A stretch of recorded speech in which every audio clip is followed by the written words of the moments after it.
வணக்கம் ஃப்ரெண்ட்ஸ், நல்லா இருக்கீங்களா? இது எங்கள் கார்டனோட புது அப்டேட் தான்.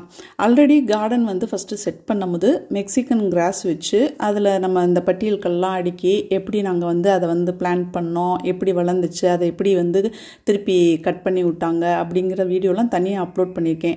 இப்போ அதில் என்ன ப்ராப்ளம் அப்படின்னா, அது பயங்கரமாக வளருதுங்க. அடிக்கடி நம்ம வந்து கட் பண்ணி ஒரு 3 monthsக்குள்ளேயே ரொம்ப அதிகமாக வளர்ந்துருது. நிறையா கட் பண்ணி விட்டுட்டே இருக்கிற மாதிரி மெயின்டெனன்ஸ் ரொம்ப ஜாஸ்தியாக இருக்குது. அதோட வந்து அதில் களைப்புல்களும் நிறையா வளரும் போது நம்மளால் அதை களை எடுத்து இதெல்லாம் பண்ண முடியல. இன்னொன்று முக்கியமாக நான் சொல்ல வேண்டியது என்ன அப்படின்னா, நம்ம கார்டனில் பிளான்ட் வளர்க்கணும் அப்படின்னா முக்கியமாக நம்ம பெட் அனிமலை ரொம்ப கேர்ஃபுல்லாக பார்க்கணும். நான் எங்கள் வீட்டில் சொல்வேன், ஒன்று பெட்டு வளங்க இல்லாட்டி கார்டன் பாருங்கள் அப்படின்ட்டு. ஏன்னா அந்த புல்லை எல்லாமே நான் எங்கள் ஷிவு இருக்கான், டாகு வீடியோஸில் பார்த்துருப்பீங்க, அவன் ரொம்ப ஒன்றும் இல்லாத மாதிரி எல்லாத்தையும் பிச்சு போட்டுட்டாங்க. திடீர்னு அந்த புல்லை கடித்து சாப்பிடுவான், திடீர்னு அதை தோண்டி போட்டுருவான். அவன்கிட்ட வந்து நம்ம கார்டனை மெயின்டைன் பண்ணுறது ரொம்ப கஷ்டம். ஸோ இப்போ அந்த புல்லை எடுத்துட்டு இந்த பஃபலோ கிராஸ் வந்து நாங்கள் வந்து பிளான் பண்ணியிருக்கோம். இதுக்கு என்ன அப்படின்னா, ஸ்கொயர் ஃபீட்டு 50 ரூபா ரேஞ்சுக்கு நம்ம லோக்கல் நர்சரி கார்டன்லேயே வாங்கியாச்சு.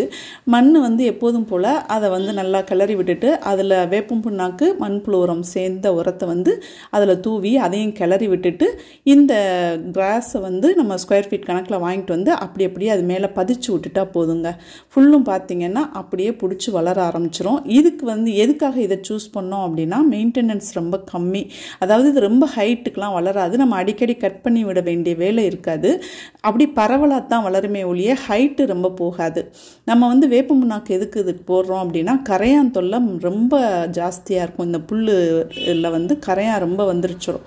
அதுக்காகத்தான் நம்ம ஃபஸ்ட்டே வந்து வேப்ப முன்னாக்கு போடுறோம். இடையிலையும் நம்ம வேப்ப முன்னாக்கு போட்டுக்கலாம்.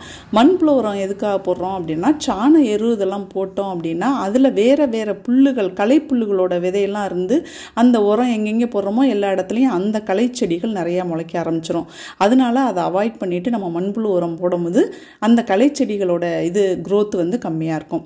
இதுக்கு வந்து பார்த்திங்கன்னா நல்லா ஒரு க்ரீனிஷாக வளரணும் அப்படின்னா இடையில வந்து NPK அப்படின்னு சொல்லிட்டு உரக்கடையில் கிடைக்கும். அதை வாங்கிட்டு நம்ம தண்ணியில் கலந்து தெளிக்கலாம்.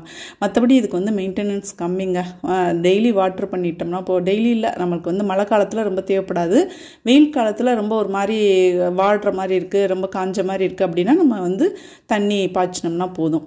மற்றபடி இதுக்கு வந்து அடிக்கடி கட் பண்ணி விடணும். அதுக்கப்புறம் இடையில நிறையா களைச்செடிகள் வளரும். அந்த மாதிரிலாம் ரொம்ப வந்து மெயின்டெனன்ஸு இதுக்கு அந்த அளவுக்கு இருக்காது.